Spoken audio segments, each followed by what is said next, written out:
If Joshua's worried about Jill, I should go and speak with him.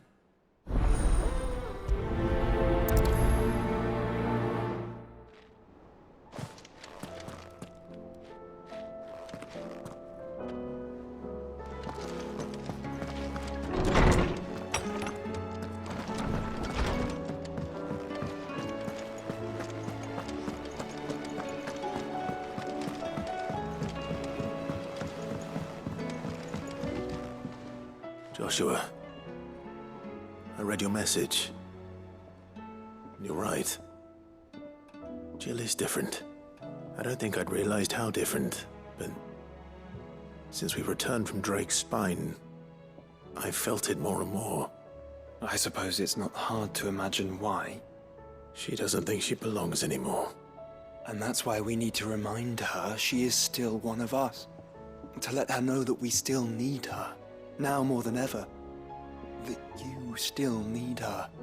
But how to do that? When last we were truly close, we were but children. Of course. Do you remember the time we accompanied Father on his annual tour of the Duchy? And Jill and I broke from the procession to ride up Man's Hill. To see the snow daisies, I remember. It was the first time Father had allowed us to join him. And when he realized you were missing, he had the entire retinue down to the pot boys combing the countryside.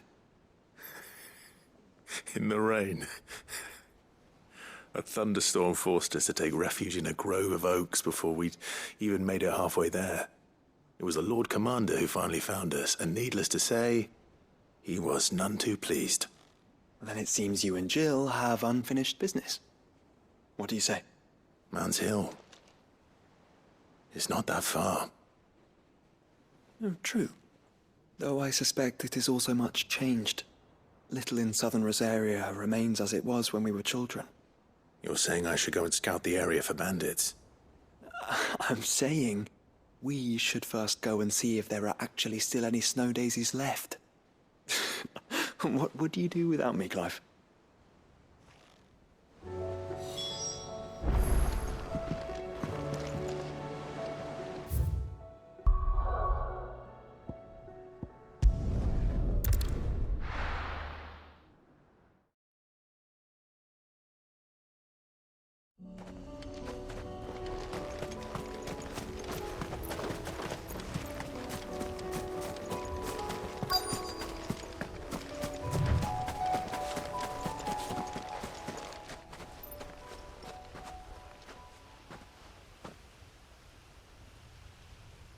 This is the place, but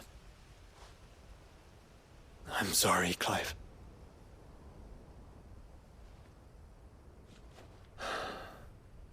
there's nowhere been spared.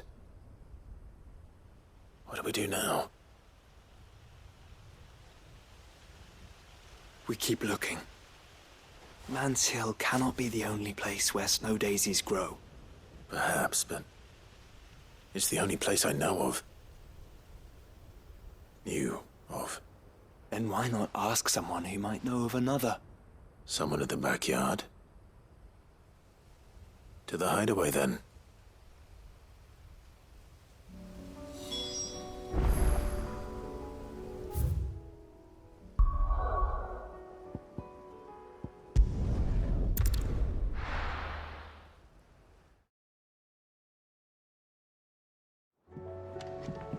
Let's hope one of the gardeners knows where to find snow daisies.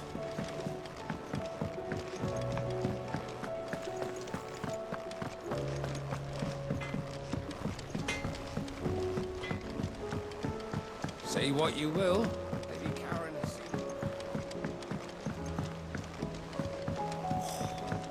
There's your time.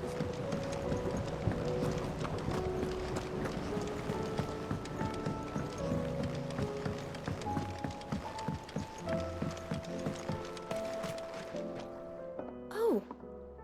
What brings you down from the heavens, Sid? I need your advice. Joshua and I are looking for a place where snow daisies grow.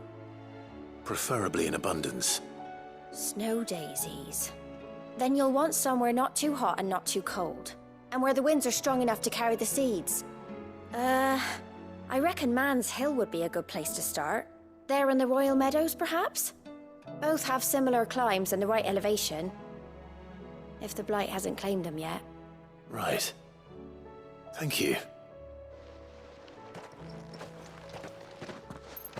Did you learn where we might find our flowers?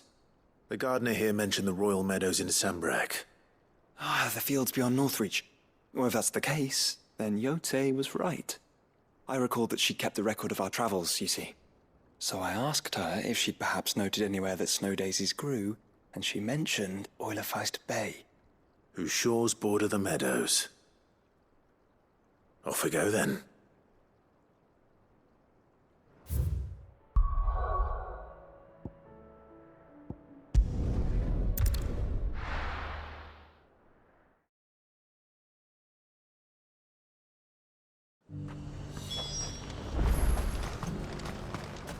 Got any more of those special elixirs?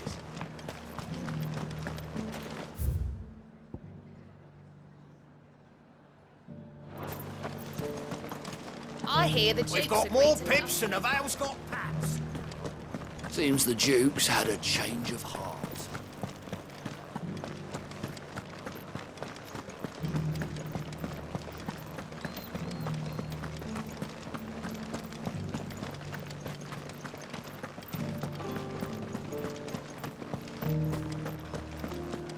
Haven't seen any of those beastly blue-eyed...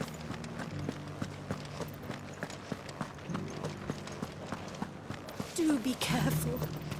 I will.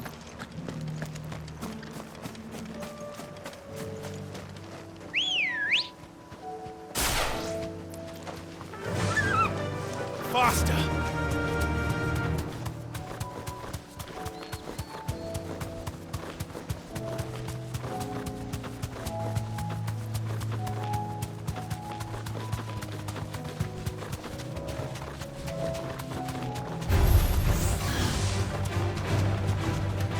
The meadows are vast. Where do we even start? Yote mentioned the coastline. We can start there.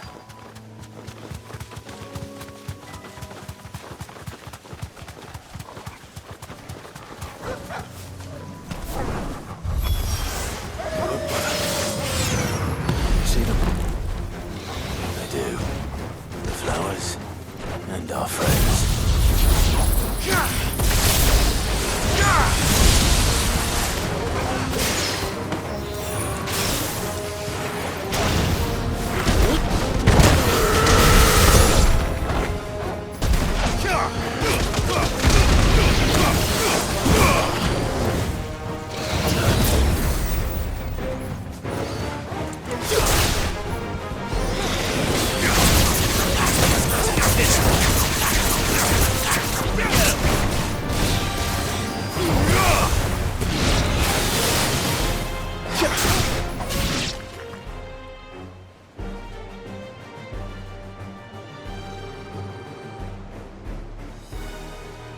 What do you see, boy?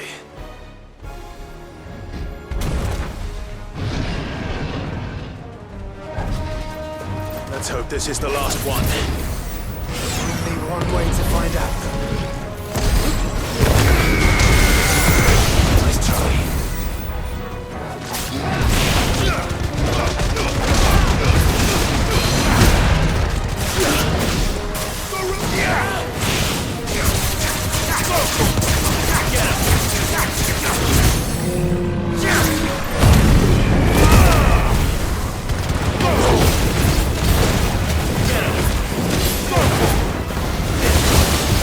Get him!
That was harder than I expected.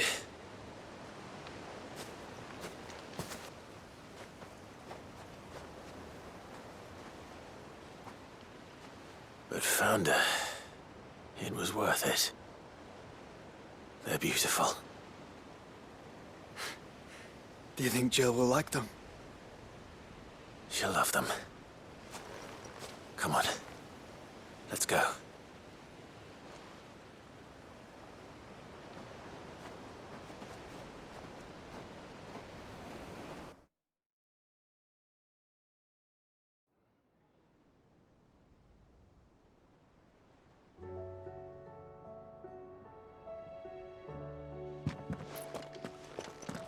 It appears my work is done. The rest, as they say, is up to you. Well, you and the skies. We wouldn't want another thunderstorm now, would we?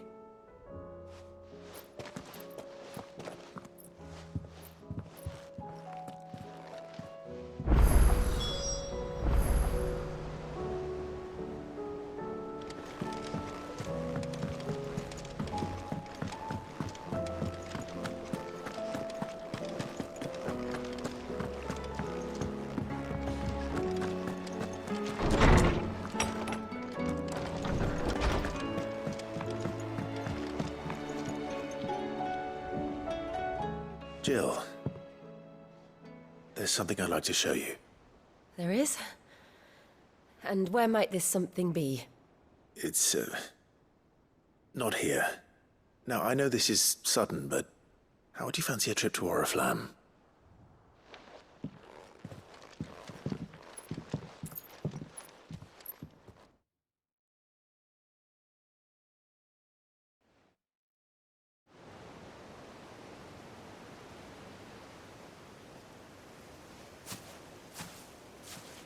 There are so many. This is what you wanted to show me. Yeah, I don't know what to say. You don't need to say anything. The smile on your face is enough. We've been worried about you. Joshua and I. Do you remember when I took you to Man's Hill? Or tried to? How could I forget? You saw me crying and thought a change of scenery might lift my spirits. In the end, it earned me a nasty cough and a stern scolding from your mother. But I felt wonderful nonetheless. I'm sorry. I had no idea what I was getting us both into. But I couldn't bear to see you like that. Before we left, my chambermaid told me she'd overheard your mother talking about my marriage prospects with some of the noblewomen at court. They were debating whether it would be more profitable to marry me off to one of the high houses instead of saving me for the ducal line. No one thought to ask me what I wanted. I was nothing to them. A pawn at best. I felt so trapped, so lonely. I didn't know. But I wasn't alone. You were there. Your hand in mine as we ran for those oaks. And I knew then, no matter what happened, I would be all right. I'll never forget that feeling.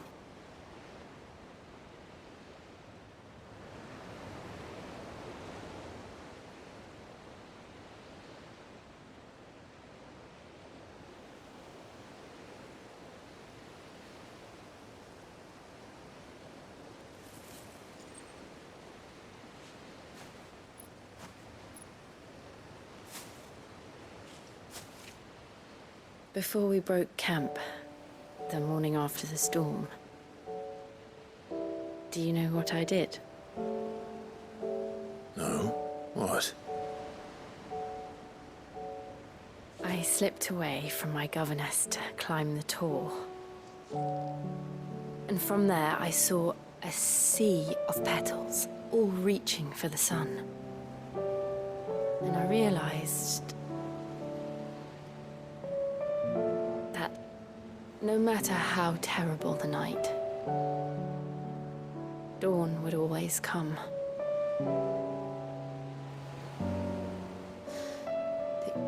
That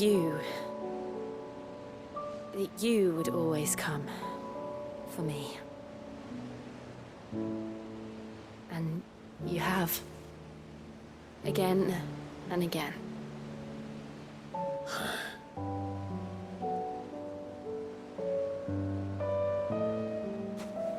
Where do you see us? When all this is over?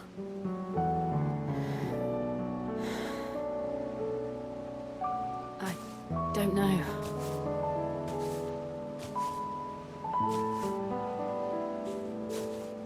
Not here, though. I think I've outgrown the twins. After everything we've been through, the realm just seems so small. I'll need some space to spread my wings. Then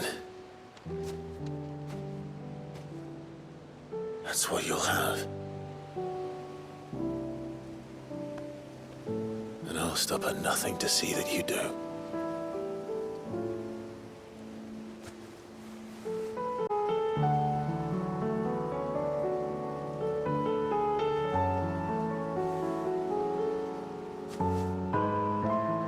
I never was much good at garlands, but it'll have to do. I'll treasure it forever. Thank you, Clive. For this, the flowers, for everything. It's exactly what I needed. You are my treasure.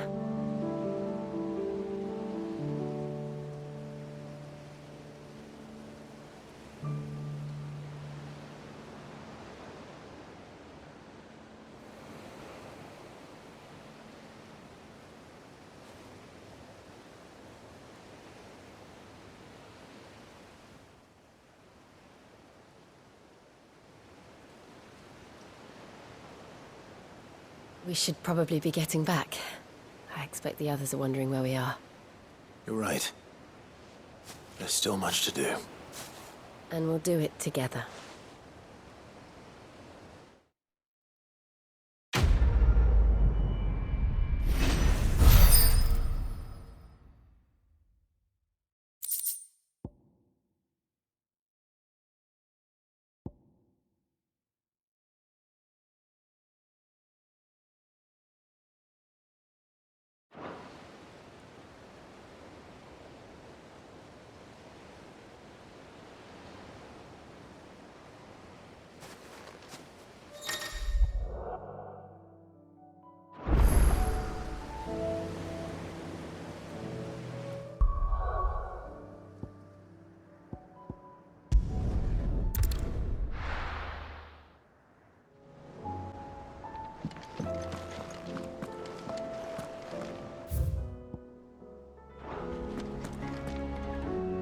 Uncle, I bring good news.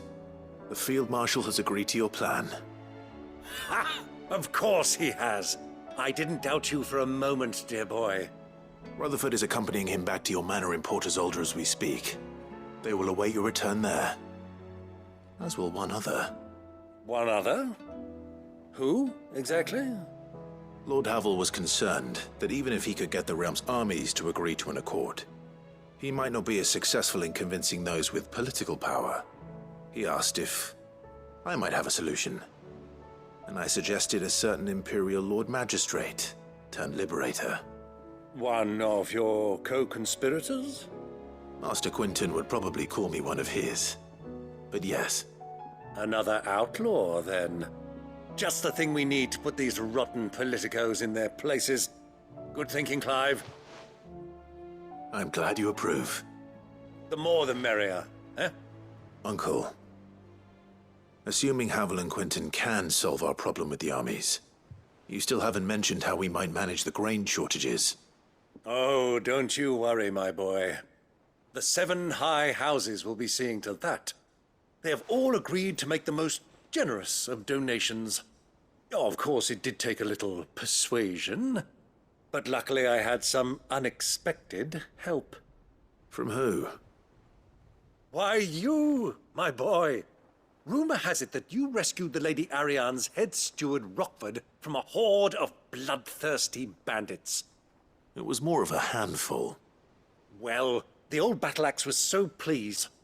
She had a shipload of talents delivered to my private docks by the next new moon. And when the other houses saw the parsimonious old crone's purse strings finally loosen, they as good as tripped over themselves in the rush to follow suit. I'm happy to hear it. Now, I must be getting back to the manor. Join us there at your earliest convenience, would you? Of course, Uncle.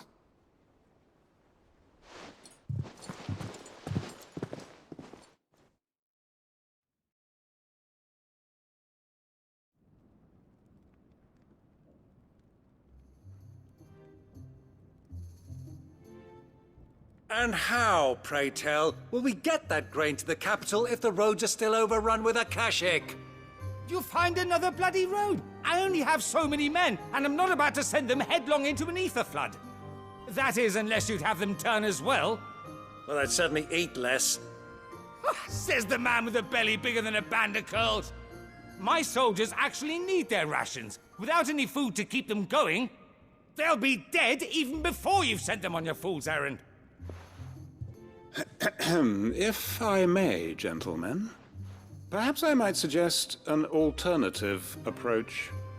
Though supply routes are indeed disrupted, there is no shortage of ships. Indeed, they bob away in every bay from here to Randalar, awaiting a safe haven. Allow them to make port and fill their bellies full of grain. And once those who crowd the cities are fed, ferry the displaced back to the countryside to work the fallow fields. But I'm sure that you wish to continue your discussion. Forgive the interruption. Two such firm friends as yourselves need no help from the likes of me. Rutherford spoke fondly of the great bond between you. Us? Friends? I can't stand the man. Clive, I'm beginning to question the quality of the company you keep. And what kind of company were you expecting him to keep? The man's a criminal. Criminal? How dare you? You are not fit to breathe the same air as this fine, upstanding young gentleman. Upstanding? He calls himself Sid the Bloody Outlaw. Once more onto the breach.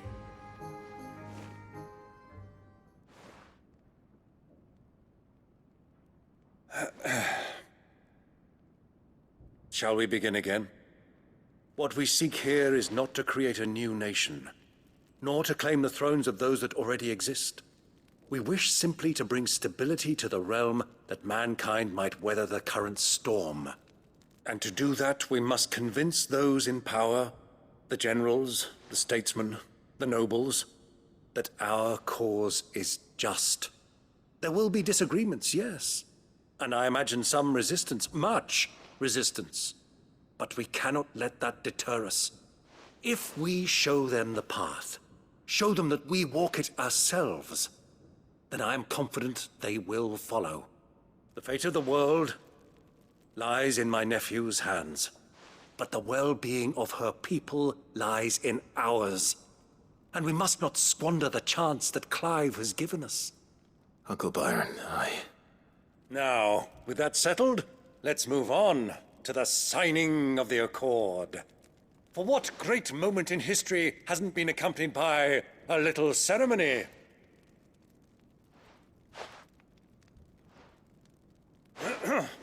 Citizens of Valisthea, I present to you the Triunity. Rutherford, Mike Will.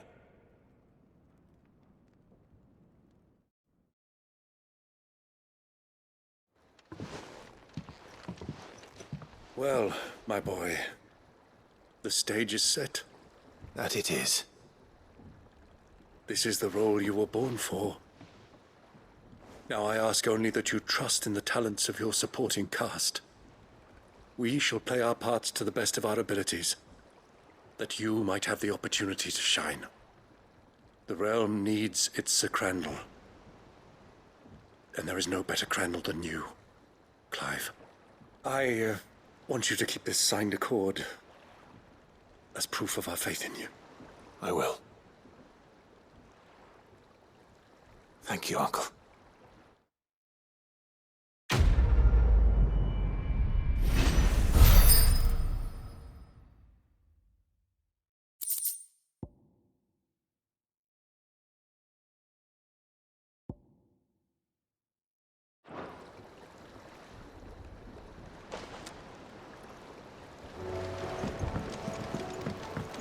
What do you think that thing is? And how the hell is Sid gonna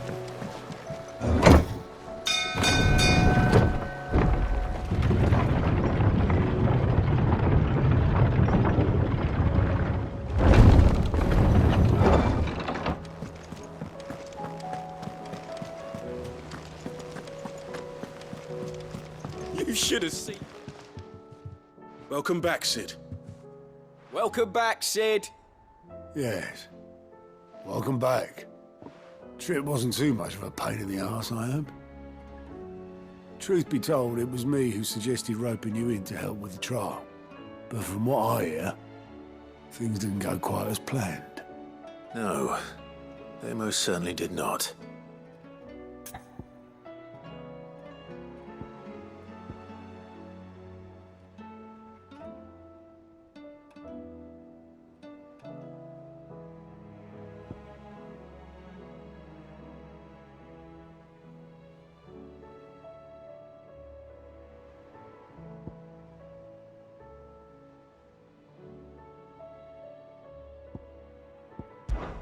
Ember lost his nerve in the face of a beast of prey, but he didn't lose heart. He pressed on, and he achieved his aim. And is that not what we ask of our scouts? Indeed it is. Thank you for your honest appraisal, Sid. The fact remains, however, that Ember will not always have a battle-hardened warrior on hand to pluck him from the jaws of peril. All I have gleaned from this trial is that without someone watching his back, Ember is little more than a liability. Wait, Sergeant. Ember still has much to learn, it's true. And this time he was found wanting. But I'd say he's due a second chance, nonetheless. After all, he did do as you asked. With a bit of hard work, any hand can be made to hold a blade, and any mind can conquer its fears. But a scout's nose is different. You've either got one, or you ain't. And by sniffing out that log, young Ember here has shown he has a conch and a half. Wouldn't do to waste it now, would it? Fine. One more chance. I'll do whatever you ask. I'll spend my days and nights in the pit if I have to. I'll show you. Just you wait. Daft as a brush, that one. But his heart's in the right place. Just like someone else we know. And if you ask me, we've been leaning on him for far too long. That time the curse breakers took some of the weight off his shoulders, I reckon. It couldn't hurt. Just don't tell Gav I said so, will you? I won't have him thinking he's been hard done by. Next thing you know, he'll be asking for a day off. Chance would be a fine thing. Back to work. Forgive me, Sid. This did not play out as I expected. Things really do these days. But that's why we need men like Ember more than ever.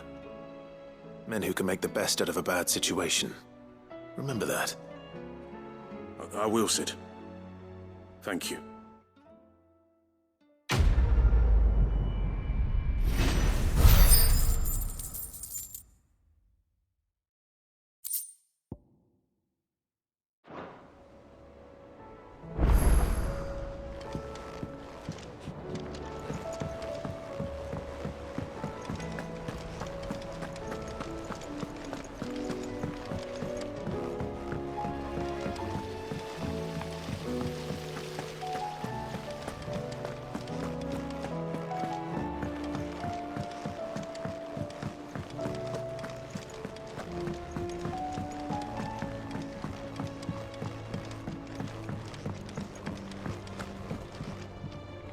Mid, tell me this is all you need.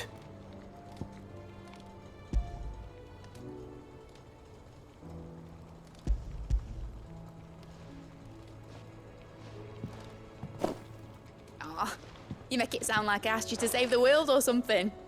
Tell me this is all you need. It's most of what I need. After you left, I went over the figures again, and I realised I'd forgotten a 1 and a 0. And a cogwheel. Just a tiny one. Though, that's the problem. Gears that small are a bastard to make, and I may have lost the one Blackthorn spent a fortnight toiling over. wait. The children. When they took apart your scales, there was a tiny brass gear. Now that I think about it, they didn't use it when we put the scales back together. The young'uns? But why would the... You know what? I don't want to know. I'll keep working on the model. You go and find that cog.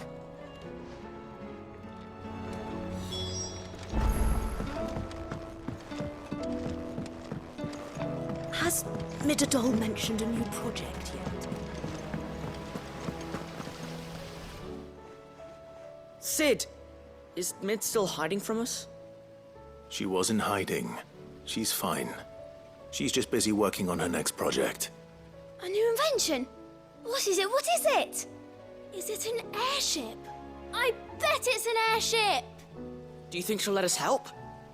That just so happens to be why I'm here. She needs something special, something only you three can provide. A brass gear. A tiny one. One that might fit on, say, a set of scales? Oh, the one you forgot! We remember! We saved it, just in case. It's in the bag of bits. Since your lesson, we've been disassembling, then reassembling everything we can find. All the pieces that are left over, we keep under our beds, just in case. That's good to know. Look! I found it!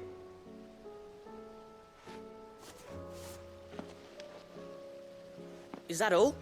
Just the gear? We have more parts if Mid needs them. That's all for now. But I'll let Mid know about your hoard. Just in case. Thanks, Sid.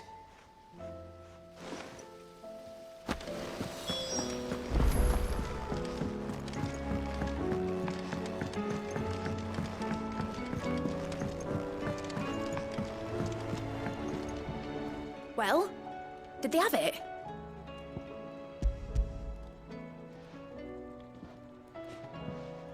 They did. And they kept it somewhere nice and safe. Will it work? Will it work? He's perfect! You're a genius, Clive. What exactly are you going to use it for? Only the most important job of all. The wings aren't going to move on their own. But with the right cog in the right place... Well, you just wait and see.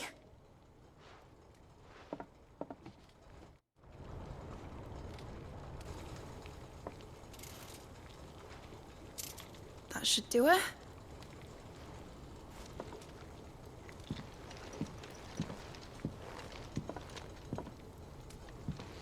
Here goes nothing.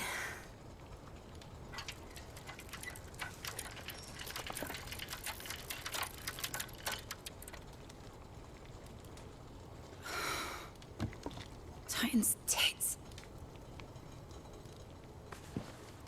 It wasn't supposed to fly, was it? Of course it was supposed to fly. Wouldn't be much of an airship if it didn't. Honestly, these bloody engines are driving me mad. I was so sure this would be the day she soared. The mithril engine was made to make dreams come true. But maybe this is one dream the world's better off without. Show folk how to take flying. It won't be long till they're raining death down on each other. People will lose their homes. children, their mums and their dads. Like I lost mine. I'm sorry. So am I, Clive. So am I. Sorry that I have to choose. Do I follow my head, or do I follow my heart?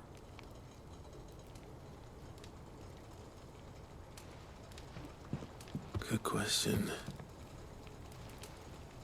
The first time I stood on the deck of your ship, felt the wind in my hair.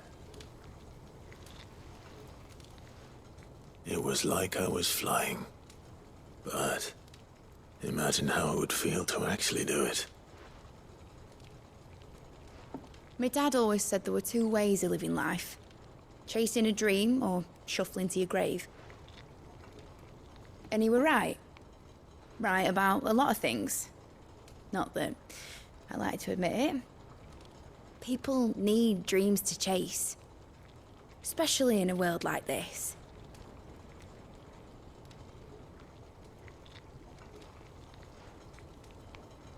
Right. When this is over, I'm gonna take all my mithril engines to Zemeckis and sling them over the edge. I won't have my dream end up turning into someone else's nightmare. But all that hard work... All that hard work will not be used for war, Jamie. But it ain't like it'll be gone. Tell me, Clive, have you ever been on a treasure hunt? Not since Joshua and I were boys. Why do you ask? Because I'm gonna bury the engine schematics and leave behind a little riddle telling people where to find them. A really hard one, so that only the most dedicated dreamers will ever be able to work it out.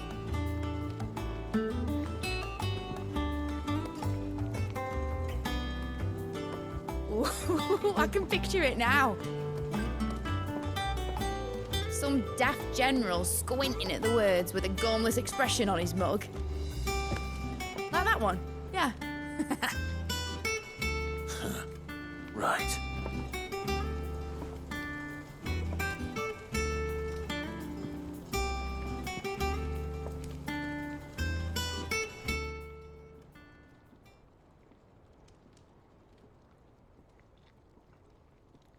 Of course, if I'm putting this engine at the end of a treasure hunt, I'll still need to make it a treasure worth hunting for. Won't be much of a prize if it couldn't even make a toy boat fly after all. My dad always said, dream big. But it ain't the size of a dream that's important, is it, Clive? Only that it's a good one. And I reckon I've got a fair few good uns left in me. I'm sure you do.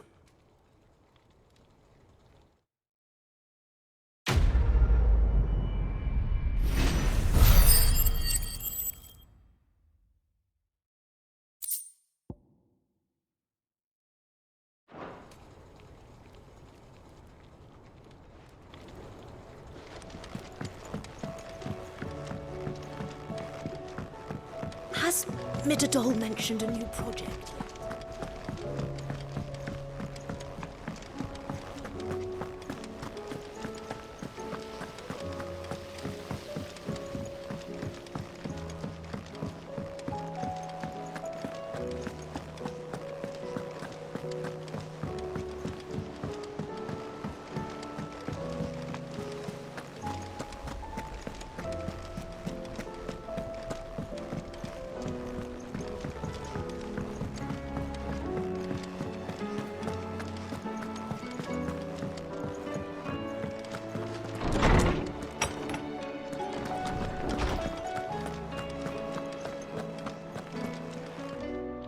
Oarsman, I found the flowers you were looking for.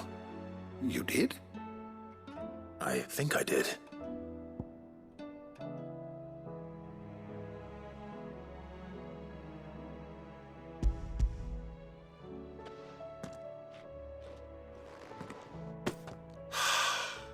You did indeed. My dear boy, thank you. You wanted to make Dion a gift of one, did you not? Shall I invite him to join us?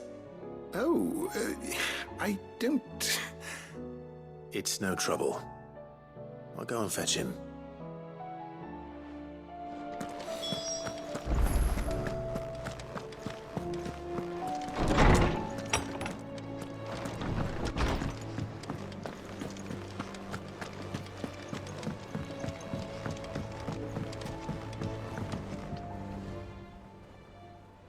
Your Highness, would you do me the honor of accompanying me? Now. It is time, then. No. Only to the shelves. Our lawsman has something he'd like to give you. Master Harpocrates. No. I dare not show my face before him. Not after everything I have done. I have taken countless innocent lives. And ruined countless more. All because I was weak. I have sworn to atone for my crimes or die in the attempt. But were I to meet with him again, and see in his eyes what I have become, I fear that my resolve might falter. Then that is all the more reason to do it. Test your resolve. Prove to yourself, and to him, how strong it truly is.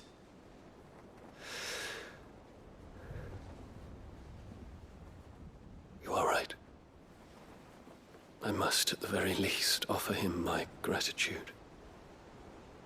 Very well, then. Take me to him. Follow me.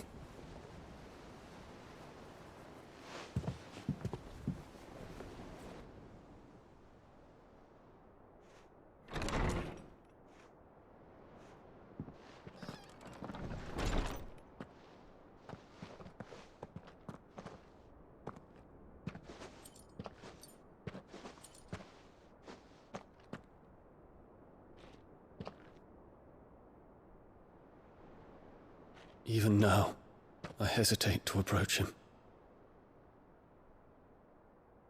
What must he think of me? You'd be surprised.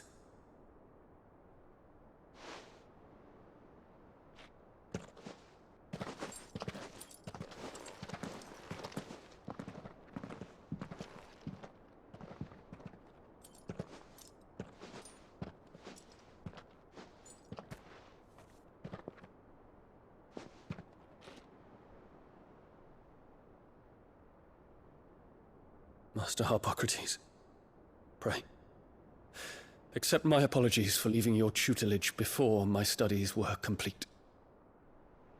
Your lessons opened my mind to a world quite unlike the one I had imagined from within the gilded confines of the palace. And I shall be forever grateful for the efforts you made to enlighten me. Lift up your head, Your Highness. The deeds of youth require no apology. That you took the time to visit me says much about the man you have become. Now, there is something I would like to show you.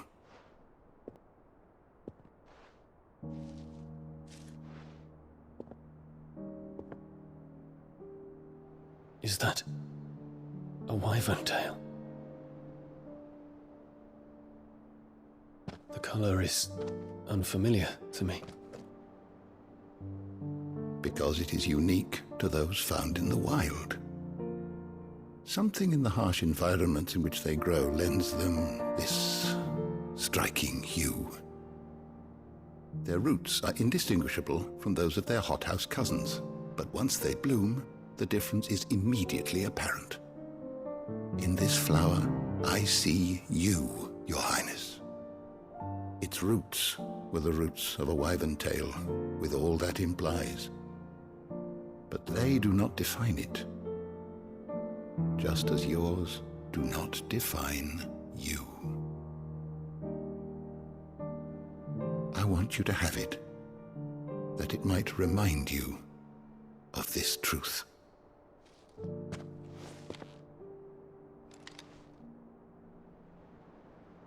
Master Harpocrates, I would ask of you a service. Keep your gift until I have fulfilled my duty to the realm, for only then shall I be deserving of it.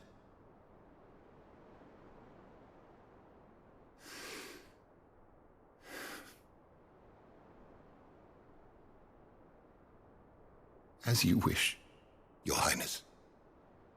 I shall await your return.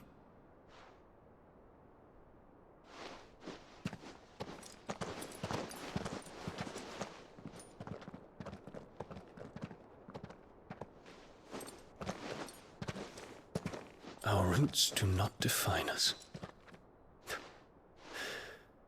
No wonder my stepmother didn't like him. For reuniting me with memories I had thought long lost.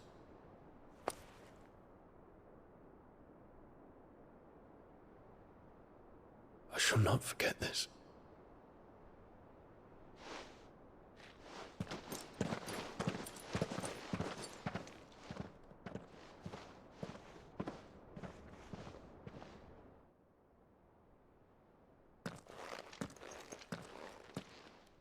Thank you, Clive. Were it not for you, I fear I might never have found the right moment to speak with him. Not to mention the wyvern tales. I shall plant their seeds, that I might not disappoint His Highness upon his return. I hope the soil in the hideaway is to their liking. Why, these flowers bloomed in the bleak, black wastes of Waloed. I'm sure Nigel's yard will suit them to a T.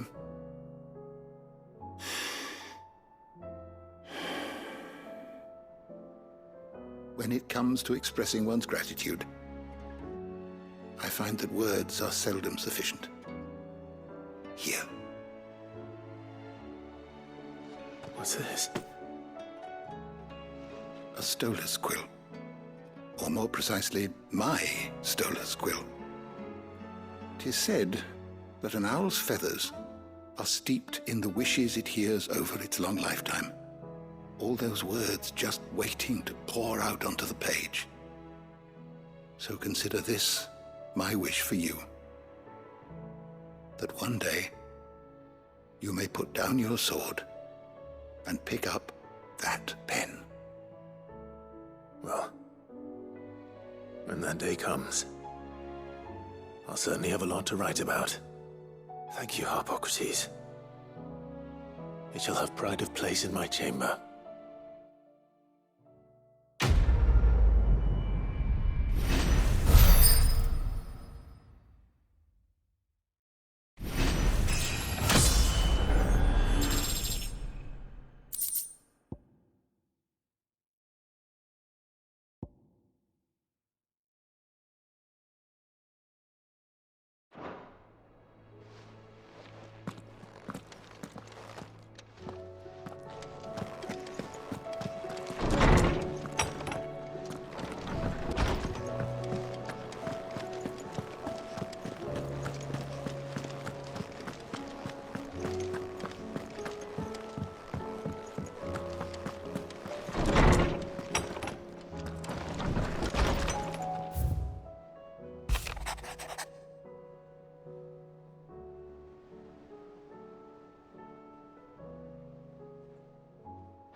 Twinside's hundreds of leagues away. That'd mean the crystal is... Welcome to the Patron's Whisper. Is everything we've received and everything promised? You earned this.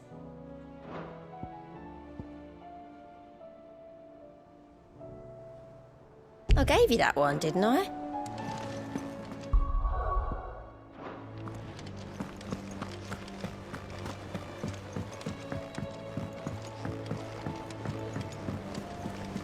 There's something about